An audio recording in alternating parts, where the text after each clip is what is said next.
മാങ്ങയുടെ സീസൺ ആയതുകൊണ്ട് ഇപ്പോൾ പച്ചമാങ്ങ കിട്ടാൻ ആർക്കും വലിയ ബുദ്ധിമുട്ടൊന്നും ഉണ്ടാവില്ല.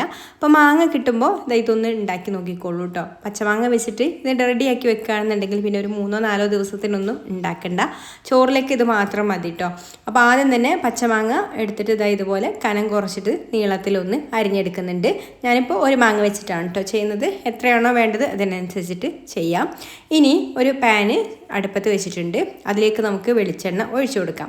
വെളിച്ചെണ്ണ ഒന്ന് ചൂടായിട്ട് വരുന്ന സമയത്ത് ഇതിലേക്ക് കുറച്ച് തേങ്ങ ഒന്ന് ഇതുപോലെ ചെറുതായിട്ട് മാങ്ങ കനം കുറച്ച് അരിഞ്ഞതുപോലെ തന്നെ തേങ്ങയും ഒന്ന് അരിഞ്ഞെടുത്തിട്ടുണ്ട്. അത് ചേർത്ത് കൊടുക്കാം. ചേർത്ത് കൊടുത്തിട്ട് ഇതൊന്ന് വറുത്തെടുക്കണം. ഒന്നങ്ങ് മൂത്ത് വരട്ടെ കേട്ടോ. ചെറുതായിട്ടൊന്ന് കളറ് മാറി ഒന്ന് മൂത്ത് വരാൻ തുടങ്ങുന്ന സമയത്ത് നമുക്കിതിലേക്ക് ചെറിയുള്ളി ചേർത്ത് കൊടുക്കാം. ചെറിയുള്ളി അരിഞ്ഞത് ഒന്നും തൊലി കളഞ്ഞതും കൂടി ചേർത്ത് കൊടുത്തിട്ട് രണ്ടും കൂടെ ഇട്ടിട്ട് ഒന്നങ്ങ് വറുത്തെടുക്കണം. കരിഞ്ഞു പോകരുത് കേട്ടോ. കരിഞ്ഞാൽ ഒരു കയ്പ്പ് ടേസ്റ്റ് വരും. അപ്പോൾ കരിയാതെ തീ ഒന്ന് കുറച്ച് വെച്ചിട്ട് ഇതുപോലെ ചൂട് കട്ടിയുള്ള പാത്രത്തിൽ വെച്ചിട്ട് ചെയ്യുകയാണെന്നുണ്ടെങ്കിൽ പെട്ടെന്ന് കരിഞ്ഞൊന്നും പോവില്ല. തീ കുറച്ച് വെച്ചിട്ട് ഇതുപോലെ നല്ലൊരു ഗോൾഡൻ കളറായിട്ട് വരുന്ന സമയത്ത് നമുക്ക് കോരിയെടുക്കാം. ഇപ്പോൾ തേങ്ങയും ചെറിയുള്ളിയൊക്കെ മൂത്ത് വന്നിട്ടുണ്ട് കേട്ടോ. ഇനി ഇത് മാറ്റി വെക്കാം. എന്നിട്ട് ഇതേ ചട്ടിയിലേക്ക് തന്നെ ഒരു ചെറിയ കഷ്ണം ഇഞ്ചി കനം കുറച്ച് അരിഞ്ഞത് ചേർത്ത് കൊടുത്തിട്ടുണ്ട്. നീളത്തിലാണ് കേട്ടോ ഇതുപോലെ അരിഞ്ഞെടുത്തിട്ടുള്ളത്. അതൊന്ന് മൂപ്പിച്ചെടുക്കണം. ഇതൊന്നങ്ങ് ചെറുതായിട്ട് മൂത്ത് വരുന്ന സമയത്ത് ഒന്നങ്ങ് നന്നായിട്ട് മൂത്ത് വന്നോട്ടെ. ഈ ഒരു സമയത്ത് നമുക്കിതിലേക്ക് വറ്റൽ മുളക് ചേർത്ത് കൊടുക്കാം. ഞാനിവിടെ കാശ്മീരി മുളകും അതുപോലെ എരിവുള്ള മുളകും ഒന്നേ എടുത്തിട്ടുള്ളൂ കേട്ടോ. അപ്പോൾ അത് നിങ്ങൾക്ക് എരിവിനനുസരിച്ചിട്ടുള്ളത് എടുക്കാം. മുളകും ചേർത്ത് കൊടുക്കാം. പിന്നെ 2 ഇല്ലി കറിവേപ്പില കൂടെ ചേർത്ത് കൊടുക്കുന്നുണ്ട്. എന്നിട്ട് രണ്ടും കൂടെ ഒന്ന് നന്നായിട്ട് വറുത്തെടുക്കാം. ഇതൊന്ന് മീഡിയം ഫ്ലെയിമിൽ വെച്ചിട്ട് അല്ലെങ്കിൽ തീ കുറച്ച് വെച്ചിട്ട് കരിഞ്ഞൊന്നും പോവാതെ ഒന്ന് ക്രിസ്പി ആയിട്ട് വരുന്നത് വരെ മൂപ്പിച്ചെടുക്കാം കേട്ടോ. ഇതുപോലെ അങ്ങ് ആയിക്കഴിഞ്ഞാൽ ഇനി നമുക്ക് കോരി മാറ്റി വെക്കാം. എന്നിട്ട് ഇതേ വെളിച്ചെണ്ണയിലേക്ക് തന്നെ നമ്മൾ കട്ട് ചെയ്ത് വെച്ചിട്ടുള്ള മാങ്ങ ഉണ്ടല്ലോ അത് ഇട്ട് കൊടുക്കാം. അത് ഇട്ട് കൊടുത്തിട്ട് വറുത്തെടുക്കണം. അപ്പോൾ ഈ മാങ്ങ ഇട്ട് കൊടുത്ത് വറുത്തെടുക്കുന്ന സമയത്ത് കുറച്ച് കൂടുതൽ സമയം വേണ്ടി വരും കേട്ടോ. അപ്പോൾ തീ കുറച്ച് വെച്ചിട്ട് സാവധാനം വെച്ചിട്ട് വറുത്തെടുത്താൽ മതി.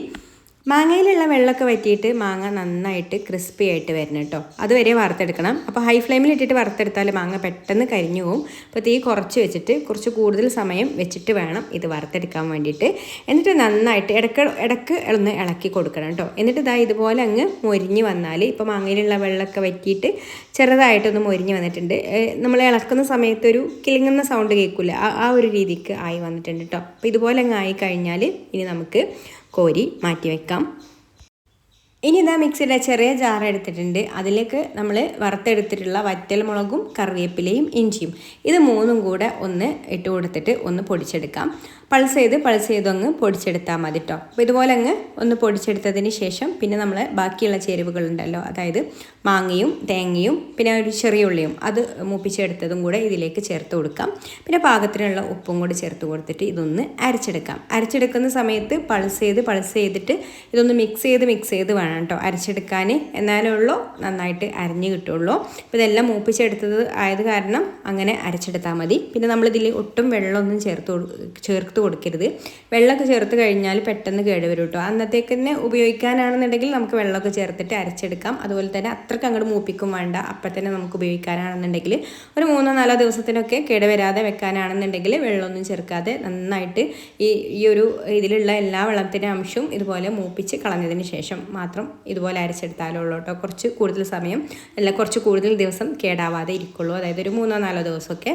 ഇനി ഇതൊന്ന് ഇതുപോലെ അരച്ചെടുത്താൽ കഴിഞ്ഞാൽ നമ്മുടെ എണ്ണ മാങ്ങ ചമ്മന്തി റെഡി ആയിട്ടുണ്ട് കേട്ടോ. അപ്പോൾ ഇതുപോലെ ട്രൈ ചെയ്ത് നോക്കാത്തവരുണ്ടെങ്കിൽ ഒന്ന് ട്രൈ ചെയ്ത് നോക്കിക്കോളൂ. നല്ല ടേസ്റ്റാണ്. ഇഷ്ടമായിട്ടുണ്ടെങ്കിൽ ലൈക്ക് ചെയ്യാനും ഷെയർ ചെയ്യാനും ചാനലൊന്ന് സബ്സ്ക്രൈബ് ചെയ്യാനും ഫേസ്ബുക്കിലാണ് കാണുന്നുണ്ടെങ്കിൽ പേജ് ഒന്ന് ഫോളോ ചെയ്യാനും കൂടി മറക്കല്ലേ. അപ്പോൾ ഇനി മറ്റൊരു നല്ല റെസിപ്പിയുമായിട്ട് അടുത്ത വീഡിയോയിൽ കാണാം. Thanks for watching.